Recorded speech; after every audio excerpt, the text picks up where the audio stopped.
Hello my dear friend and my dear student, मेरे इस YouTube channel में आप सभी लोगों का स्वागत है। मैं आप लोगों को इस समय बीए द्वितीय वर्ष 4th सेमेस्टर से वेस्टर्न पॉलिटिकल थॉट पढ़ा रहा हूँ। वेस्टर्न पॉलिटिकल थॉट से मैं अभी तक आप लोगों को सुकरात पूर्व विचारक या सुकरात पूर्व राजनीतिक विचार के बारे में अवगत कराया है।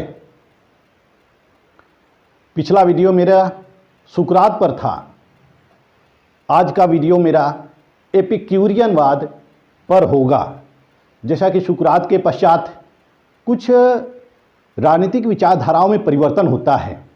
सुकरात का शिष्य प्लेटो आता है, प्लेटो के पश्चात अरस्तु होता है, अरस्तु के पश्चात फिर जो यूनानी नगर राज्य की सभ्यता होती है वह पतन की ओर उन्मुख हो जाती है। मैं आप लोगों को प्लेटो और अरस्तु के पश्चात जो विचारधाराएं अस्तित्व में आती हैं वह उन विचारधाराओं से मैं आप लोगों को अवगत कराऊंगा। वह विचारधाराएं दो हैं। पहला है एपिक्यूरियनवाद, दूसरा है स्टोइक्सवाद।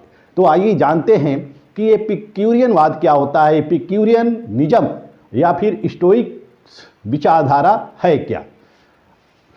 आज हम इस वीडियो में एपिक्यूरियनवाद को पढ़ेंगे। एपिक्यूरियनवाद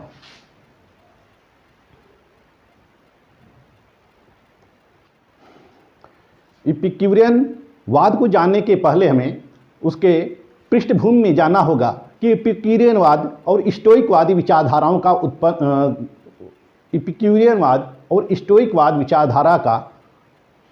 विचारधारा की उत्पत्ति कैसे होती है।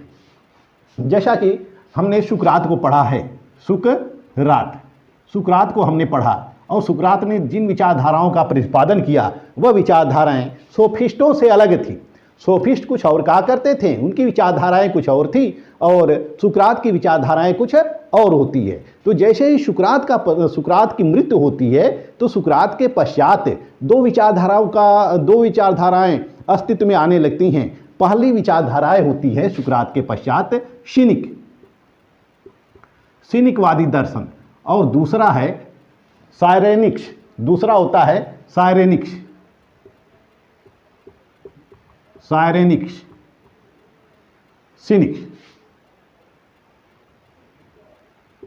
सिनिक्स और दूसरा है साइरेनिक्स। ये सिनिक्स और साइरेनिक्स विचारधाराएं जन्म लेती हैं। सिनिक्स और साइरेनिक्स विचारधाराएं जन्म लेती हैं। जो सिनिक्स विचारधारा होती है इसके प्रतिपादक जो होते हैं, सिनिक्स विचारधारा के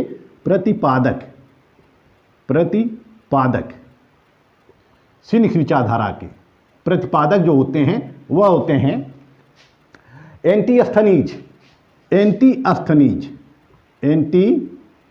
अस्थनीज इसके प्रतिपादक होते हैं। और साइरेनिक्स विचारधारा के प्रतिपादक जो होते हैं एरिटिपस होते हैं।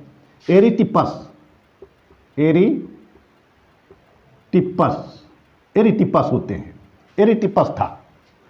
इन विचारधाराओं का प्रतिपादन करीब 435 ईसा पूर्व में किया गया था। 435 ईसा पूर्व में एरिटिपस अस्तित्व में आता है या एरिटिपस की विचारधारा का जन्म होता है। और एरिटिपस का जन्म जो है साइरेनिक में हुआ था। एरिटिपस का जन्म कहाँ होता है? साइरेन में हुआ था। एरिटिपस का जन्म साइरेन में होता है इसका जन्म। और इसी स्थान के कारण, क्योंकि एरिटिपस का जन्म कहाँ होता है? साइरेन में होता है। यह एक यूनान का एक प्लेस होता है। तो साइरेन में जन्म लेने के कारण इसके विचारधारा को हम साइरेनिकवाद कहते हैं, साइरेनिक्स विचारधारा कहते हैं। और एंटी अस्थनीज जो होता है वह सिनिकवाद का प्रतिपादक है। एंटी अस्थनीज आत्मज्ञान को महत्व देता है। हालांकि सुकरात के पूर्व भी विचारधारा का उदय होता है। सुकरात भी अपनी विचारधारा का प्रतिपादन करता है।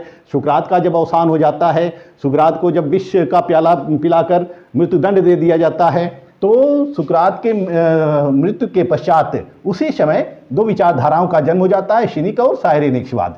हालांकि ये बहुत अस्तित्व में नहीं आती हैं, इनका बहुत प्रचार प्रसार नहीं हो पाता है, यह बहुत प्रसिद्धि नहीं प्राप्त कर पाती हैं, यह केवल सीमित कर रह जाती हैं, यह केवल सीमित कर रह जाती हैं।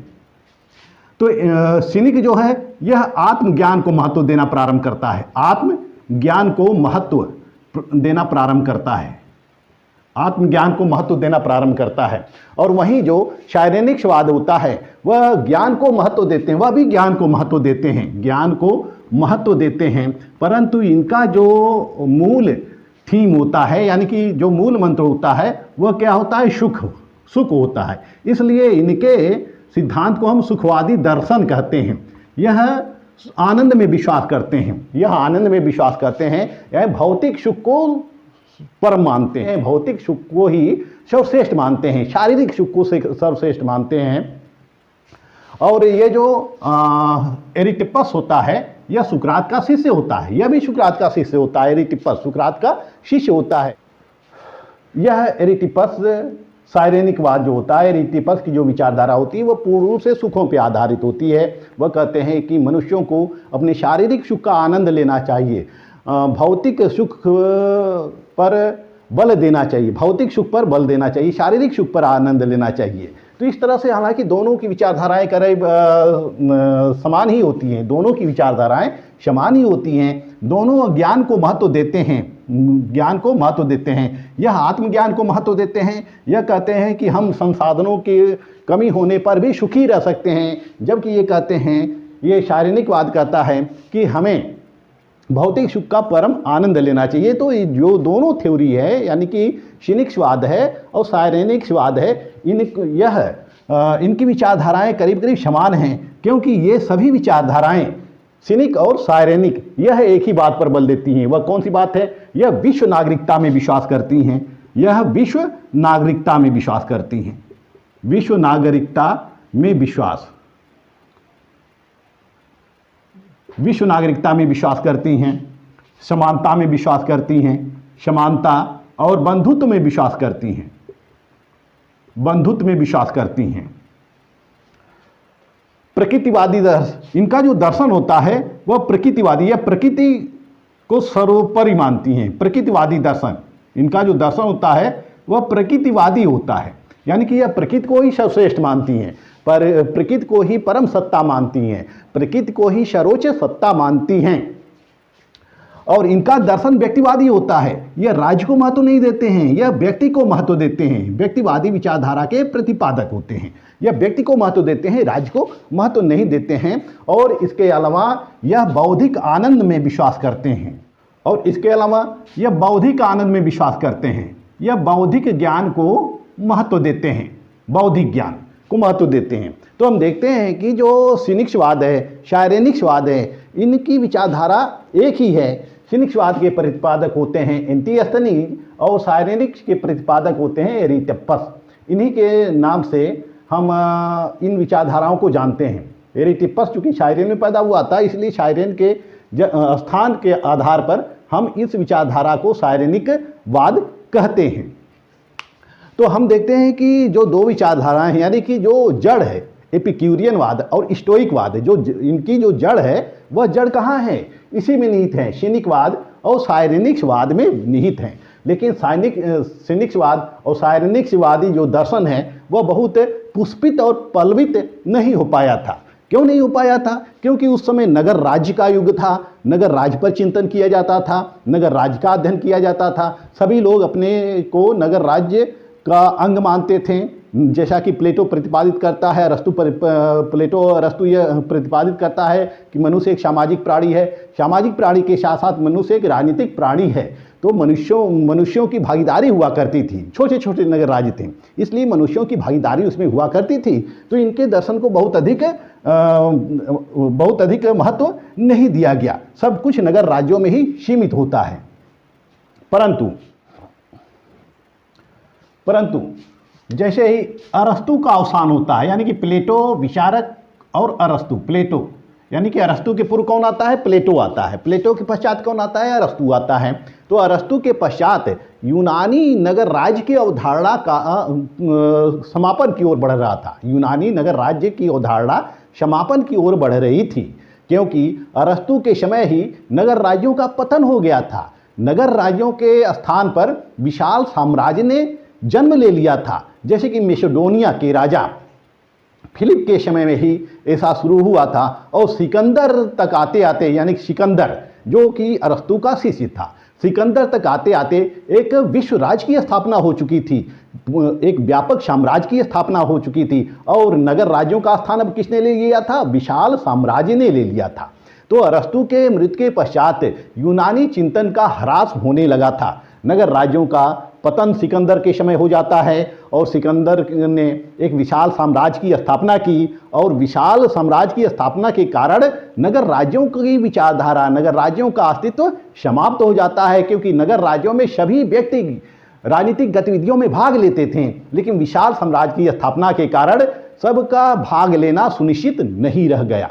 सभी लोग भाग नहीं ले पाते थे, सबका भाग ले पाना असंभव हो गया था। और यूनानी जो वे कहते थे कि यूनानी जातियां जो होती हैं सर्वश्रेष्ठ होती हैं, तो जो श्रेष्ठता का भाव होता है वह भी समाप्त हो जाता है, क्योंकि विशाल राज्यों की स्थापना में सभी लोग, सभी जातियां, सभी देश के लोग आपस में घुल मिल जाते हैं। तो इस तरह से यूनानी श्रेष्ठता के यूनानी श्रेष्ठता का भाव समाप्त हो जाता है। और ऐसे में जब विशाल साम्राज्य की स्थापना हो जाती है, विशाल साम्राज्य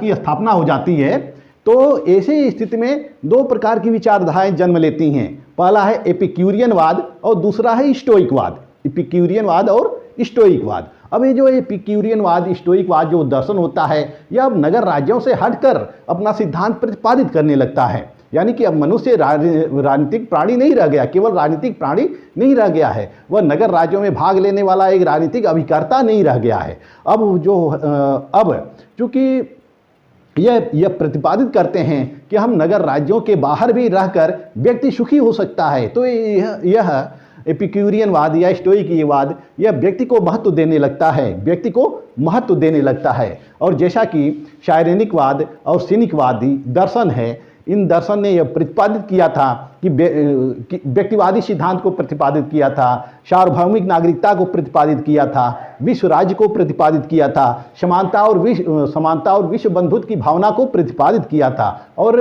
यह सारे दर्शन जो होते हैं यह एपिक्यूरियनवाद में आ जाते हैं, स्टोइकवाद में आ जाते हैं। यानी एपिक्यूरियनवाद की जड़ें हम प्राचीन साइरेनिक्स में देख सकते हैं। साइरेनिक्स विचारधारा ने जो प्रतिपादन किया था वही उसी का परिवर्तित रूप जो है वह एपिक्यूरियनवाद है। तो आइए हम जानते हैं एपिक्यूरियनवाद है क्या। एपिक्यूरियनवाद, इस विचारधारा का प्रतिपादक जो होता है इपिक्यूरियस होता है। इस विचारधारा का प्रतिपादक कौन होता है?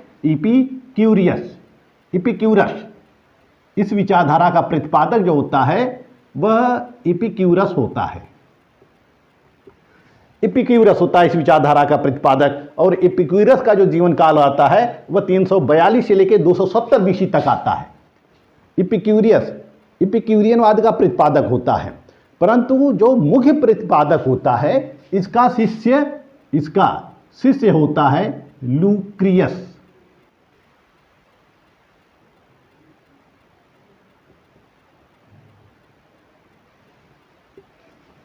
मुख्य प्रतिपादक जो होता है इसका शिष्य लुक्रियस होता है। तो एपिक्यूरियनवाद को साइरेनिक्सवाद विचारधारा के प्रतिपादक एरिस्टिपस का ही एक परिवर्तित रूप जाना जाता है, एक सुविकसित रूप जाना जाता है, परिमार्जित रूप कहा जा सकता है। तो इपिक्यूरियस ने कुछ विशेष विचारधाराओं का प्रतिपादन किया नगर राज्यों से हटकर, नगर राज्यों के राजनीति से हटकर कुछ विशेष, चूंकि नगर राज्यों का अवसान हो गया था और मनुष्य का अब यह विचारक यह प्रतिपादित करते हैं कि हम राज्य की हमें कोई आवश्यकता नहीं है, हम राज्य के बाहर भी सुख प्राप्त कर सकते हैं, राज्य के बिना भी सुख प्राप्त कर सकते हैं। तो इसलिए इन्होंने कुछ विचारधाराओं का प्रतिपादन किया। जैसे पहली विचारधारा इनकी है आनंदवाद। ये पहली विचारधारा है आनंदवाद या सुख की प्राप्ति, या सुख की प्राप्ति, सुख की प्राप्ति, सुख की प्राप्ति, आनंदवाद या सुख की प्राप्ति, इनकी यह विचारधारा है। यह इनका ही कहना है एपिक्यूरियनवादी विचारधारा का कि मनुष्य का जो सर्वोत्तम लक्ष्य है वह सुख की प्राप्ति होनी चाहिए। लक्ष्य क्या होना चाहिए मनुष्य का? लक्ष्य सुख की प्राप्ति। मनुष्य को अधिक से अधिक सुख प्राप्त करना चाहिए, मनुष्य को अधिक से अधिक सुख प्राप्त करना चाहिए। जैसा कि एपिक्यूरियस का कहना था कि आनंद ही सौभाग्यशाली जीवन का आदि और अंत है। आनंद ही सौभाग्यशाली जीवन का आदि और अंत है। हमें हमेशा आनंद की खोज में लगे रहना चाहिए, हमें आनंद लेना चाहिए। तो एपिक्यूरस के अनुसार आनंद प्राप्त करने के दो तरीके हैं। आनंद प्राप्त करने के दो तरीके हैं। पहला तरीका जो है, आनंद प्राप्त करने के दो तरीके हैं, यानी कि दो प्रकार से आनंद प्राप्त किया जा सकता है। पहला है गतिशील आनंद, गतिशील आनंद जो हमेशा परिवर्तित होता रहता है। गतिशील आनंद जो हमेशा परिवर्तित रहता है, समय काल परिस्थितियों के अनुसार यह आनंद परिवर्तित होता रहता है। जैसे कि व्यक्ति को भूख लगती है तो भूख लगने पर भोजन से जो स्वाद प्राप्त होता है, अर्थात जिस वस्तु से की आवश्यकता होती है उस आवश्यकता की तृप्ति हो जाती है, तो उसमें भी आनंद मिलता है। यानी कि जो वस्तु उसको प्राप्त हो जाती है उस प्राप्त होने में व्यक्ति को आनंद प्राप्त होता है। तो जो वस्तु हमें प्राप्त हो जाती है तो प्राप्त होने पर हम आनंद की अनुभूति करते हैं, सुख की अनुभूति करते हैं। अब दूसरा है अस्थाई आनंद, अस्थाई आनंद, अस्थाई आनंद। यह एक ऐसी वस्तु है, यानी कि अस्थाई आनंद, इस स्थिति में शरीर जो होता है शांत होता है, स्थिर रहता है। हमारा शरीर शांत रहता है और स्थिर रहता है। जैसे कि भूख लगती है और भूख लगने पे हम भोजन खा लेते हैं, भोजन ले लेते हैं, तो भोजन लेने के पश्चात हमारी भूख शांत हो जाती है, हमें तृप्ति मिल जाती है, तो हमारी जो भूख की तृष्णा है, जो भूख है वो शांत हो जाता है और हम अस्थायी रूप में आ जाते हैं। यानी कि तब हमें किसी वेदना या पीड़ा का अनुभव नहीं होता है। जब हमारी कोई वेदना समाप्त हो जाती है, कोई पीड़ा समाप्त हो जाती है, तो हम उसमें अस्थायी आनंद में होते हैं। एपिक्यूरस के अनुसार यह एक आदर्श स्थिति है, यह एक आदर्श स्थिति है। यानी कि उसका मत है कि विषय भोग संयमित और नियमित तरीके से होना चाहिए। विषय भोग जो होना चाहिए वह संयमित और नियमित तरीके से होना चाहिए। भोजन प्राप्त करने से सुख की प्राप्ति होती है, सुख की अनुभूति होती है, परंतु वही भोजन जब हम अधिक कर लेते हैं तो दुख की स्थिति में आ जाते हैं, दुख की स्थिति में पहुंच जाते हैं। यानी कि अधिक भोजन करने से हम बीमार हो सकते हैं। तो एपिक्यूरस कहता है कि हमें संयमित जीवन और संतुलित जीवन व्यतीत करना चाहिए। एपिक्यूरस स्वयं संयमित जीवन व्यतीत करता था। वह केवल सूखी रोटी खाकर ही अपना जीवन व्यतीत करता था। और इसमें कोई संदेह नहीं है कि आत्म संयम और दूरदर्शिता से कार्य लेते हुए संपूर्ण समाज के हितों को ध्यान में रखकर अधिकाधिक आनंद प्राप्त करना तथा दुखों से बचने की चेष्टा करना प्रत्येक मनुष्य का परम कर्तव्य होता है, परम लक्ष्य होता है। यानी कि हर व्यक्ति का उद्देश्य क्या होता है कि अधिक से अधिक आनंद प्राप्त करना, अधिक से अधिक दुखों से बचना, अधिक से अधिक सुख की प्राप्ति करना। लेकिन यह सब आत्म संयमित तरीके से करना चाहिए, किसी सामाजिक हित के अनुरूप करना चाहिए। हमें हमारे आनंद प्राप्त करने से किसी को पीड़ा न हो। तो इस तरह से यह आनंद प्राप्त पर बल देते हैं, आनंद यानी कि सुख की प्राप्ति पर बल देते हैं और शारीरिक सुख पर ये सबसे ज़्यादा बल देते हैं। दूसरा पॉइंट है, एपिक्यूरियसवादी विचारधारा ये मानती है कि मनुष्य एक स्वार्थी प्राणी है। यह क्या है?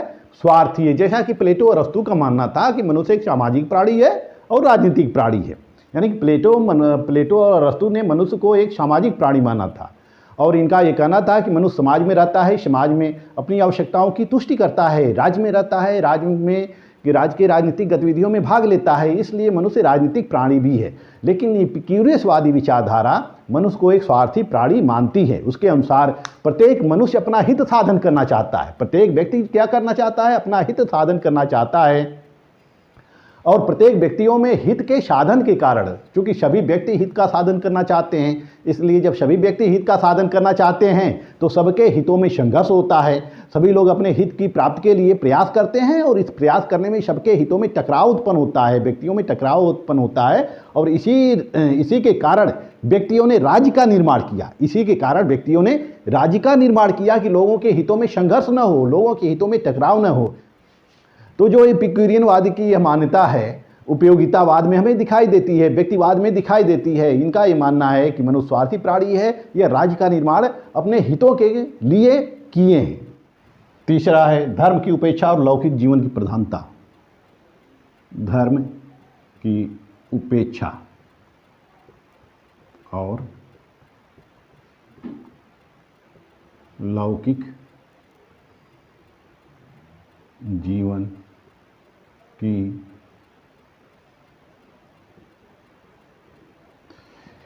एपिक्यूरियनवाद की तीसरी विशेषता है धर्म की उपेक्षा और लौकिक जीवन की प्रधानता।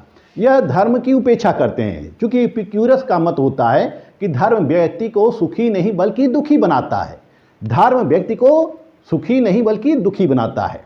वह उसके हृदय में देवी देवताओं, यानी कि धर्म जो होता है, धर्म व्यक्ति के हृदय में देवी देवताओं का, नरक का इत्यादि जैसी धारणाओं को उत्पन्न करके वह उनको अंधभक्त बना देता है। यानी कि देवी देवताओं का डर दिखाता है, स्वर्ग और नरक का डर दिखाता है धर्म, और देवी देवताओं का भय दिखाता है और व्यक्ति को अंधभक्त बना देता है और सुख से जीना हराम कर देता है।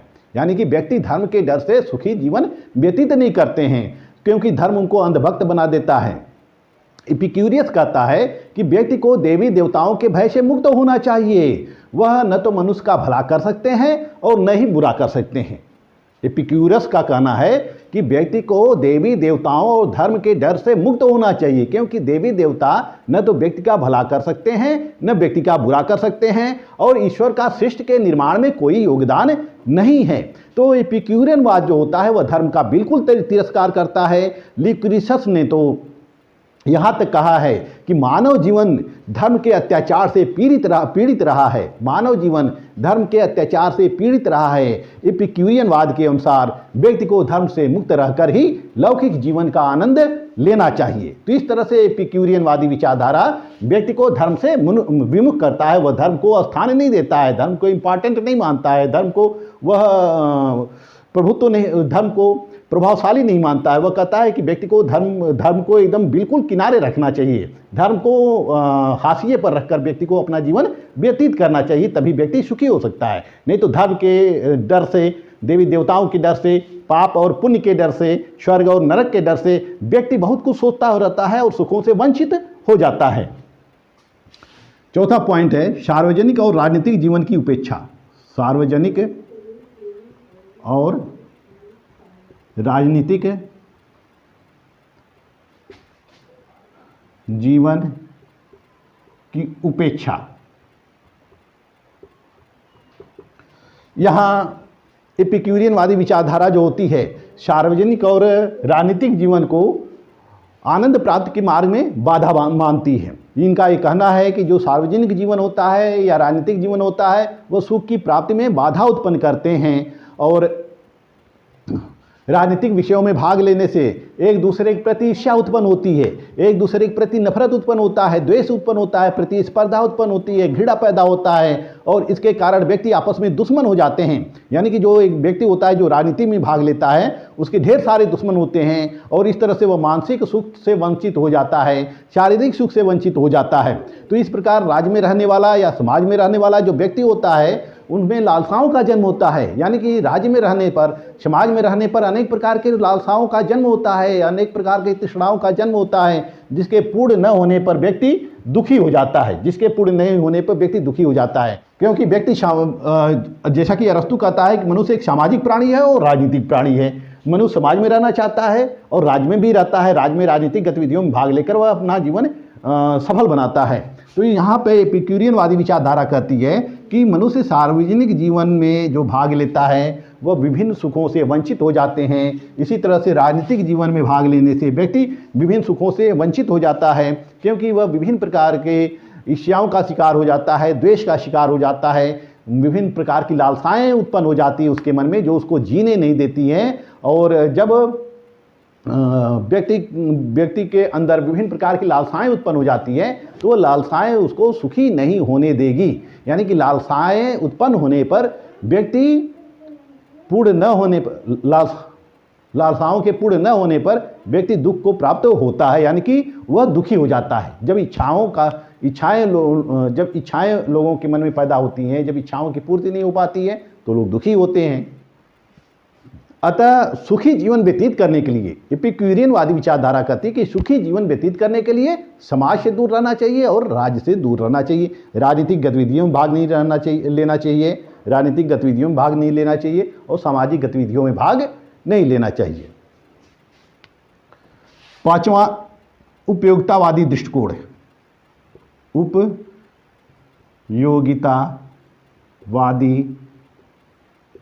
दृष्टिकोण की स्थापना।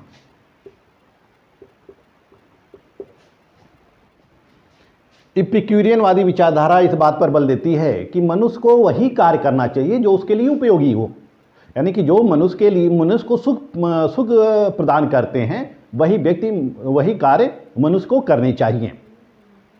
यानी कहने का आशय यह है कि व्यक्ति को चरम सुख की प्राप्ति के लिए ही कार्य करना चाहिए, व्यक्ति को चरम सुख के प्राप्ति के लिए ही कार्य करना चाहिए। और एपिक्यूरियनवादी का ये जो दृष्टिकोण प्रतिपादित होता है यही बाद में जलकर हम डेविड ह्यूम, बेंथम और प्रिस्टले की रचनाओं में देखते हैं। यानी उपयोगितावादी विचारधारा का जन्म होता है बाद में चलकर, इन्हीं धारणाओं पर वह उपयोगितावाद आधारित है। छठा है राज्य तथा कानून का संविदात्मक रूप।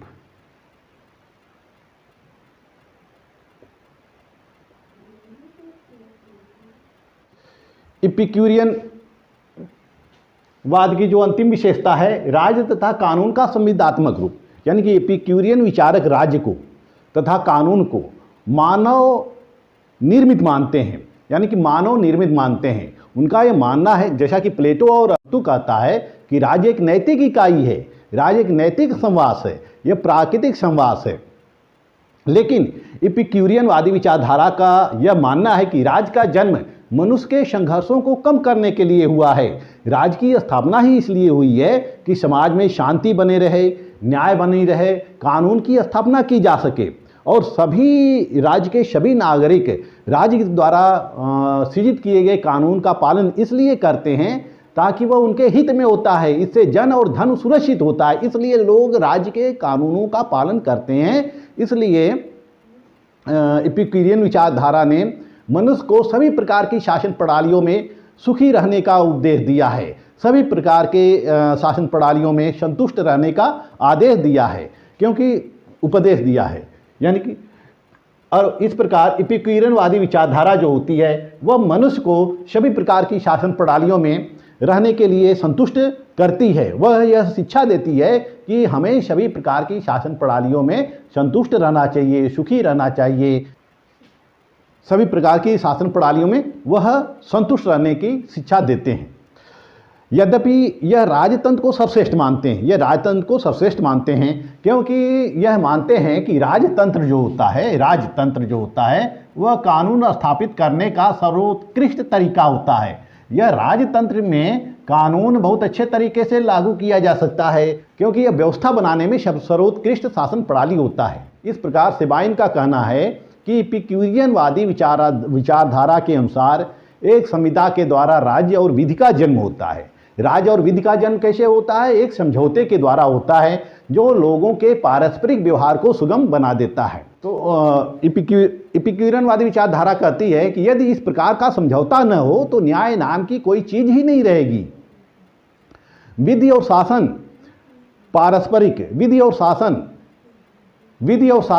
पारस्परिक सुरक्षा के लिए हैं। वह प्रभावपूर्ण इसलिए हैं क्योंकि विधि का दंड अन्याय को अलाभदायक बना देता है, क्योंकि विधि का दंड अन्याय को अलाभदायक बना देता है, यानी कि अन्याय विधि के दंड के भय से जो अन्यायी लोग होते हैं वो लाभ नहीं ले पाते हैं। बुद्धिमान व्यक्ति न्यायपूर्ण कार्य इसलिए करते हैं क्योंकि अन्याय के कारण वे पकड़े जा सकते हैं। सिबाइन क्या कहते हैं कि बुद्धिमान लोग न्यायपूर्ण कार्य इसलिए करते हैं क्योंकि वह न्याय के कारण पकड़े जा सकते हैं, उन्हें दंड मिल सकता है जो किसी भी प्रकार से उचित नहीं है, जो किसी भी प्रकार से उचित नहीं है। यानी कि नैतिकता इतनी ही समानार्थक है, नैतिकता इतनी ही समानार्थक है, ऐसा सिबाइन का कहना है। तो इस तरह से हम देखते हैं कि जो एपिक्यूरियनवादी है यह सुखवादी धारणा है और यह मनुष्य के सुख पर बल देती है, राज्य को निम्नतर स्थिति प्रदान करती है, राज्य को एक सामाजिक समझौते का स्वरूप मानती है। राज्य यह मानती है कि राज्य एक समझौते के द्वारा, यह मानती है राज्य का जन्म सामाजिक समझौते से हुआ है और मनुष्यों के संघर्ष के कारण ही राज्य का जन्म होता है। तो इनकी ये धारणा जो है प्लेटो और अरस्तु से बिल्कुल अलग है। इसके बाद में आप लोगों को स्टोइकवादी विचारधारा बताऊंगा। स्टोइकवाद क्या होता है, स्टोइकवाद, स्टोइसिज्म विचारधारा। मिलते हैं अगले वीडियो में। मेरा वीडियो आप लोग देखते रहिएगा, मेरे चैनल को लाइक, सब्सक्राइब और शेयर करते रहिएगा। मिलते हैं अगले वीडियो में, तब तक के लिए धन्यवाद।